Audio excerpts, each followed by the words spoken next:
High welcome to SR media. Asha వర్కర్ల సమస్యలు పరిష్కరించాలని ఆర్జికర్ కోల్కతా మెడికల్ కాలేజీ విద్యార్థిని డాక్టర్ మౌమిత అత్యాచారానికి నిరసనగా సెప్టెంబర్ 3న ఆశా డే సందర్భంగా రాష్ట్ర వ్యాప్త పిలుపుతో భాగంగా మధ్యాహ్న భోజన విరామంలో నల్ల రిబ్బన్లతో నిరసన వ్యక్తం చేయాలని ఆశా వర్కర్స్ యూనియన్ జిల్లా ప్రధాన కార్యదర్శి బి సుధారాణి, సిఐటియు నగర అధ్యక్షులు ఏ జగన్మోహన్ రావులు పిలుపునిచ్చారు.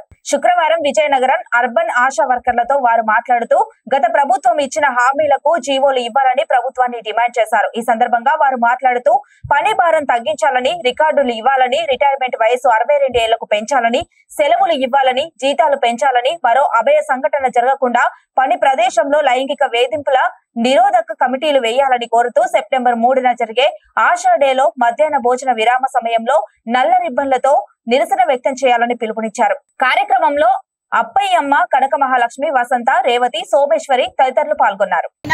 ఆశా డే సందర్భంగా జిల్లాలో ఉన్న ఆశా వర్కర్స్ అందరూ కూడా పిహెచ్సిలో మన డిమాండ్స్ కోసం గత ప్రభుత్వం ఏదైతే హామీలు ఇచ్చిందో అవి జీవో రూపంలో కావాలి, జీతాలు పెంచాలి, అలాగే రికార్డ్స్ ఇవ్వాలి, పని భారం తగ్గించాలి, ప్రభుత్వ సెలవులు ఇవ్వాలి, ఈ డిమాండ్స్తో అలాగే 60 సంవత్సరాలు దాటిన వాళ్ళకి 62 సంవత్సరాలకి రిటైర్ చేస్తామని గత ప్రభుత్వం హామీ ఇచ్చింది.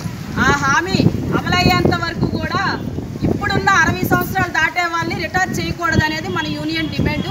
ఈ డిమాండ్స్ సాధన కోసం 3వ తేదీన వచ్చే నెల 3వ తేదీ ఆశా డే సందర్భంగా ప్రతి ఒక్కరు కూడా ప్రతి పిహెచ్సిలో కూడా ధర్నా, మధ్యాహ్నం భోజనం టైం అప్పుడు ధర్నా చేసి డాక్టర్స్కి రిప్రజెంటేషన్ ఇవ్వాలని మన రాష్ట్ర కమిటీ పిలుపు.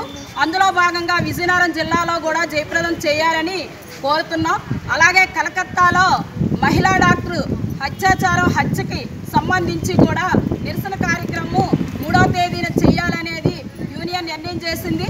అందులో భాగంగా మన జిల్లాలో కూడా జయప్రదం చేయాలని జిల్లాలో ఉన్న ఆశా వర్కర్లందరికీ కూడా కోరుతున్నాం.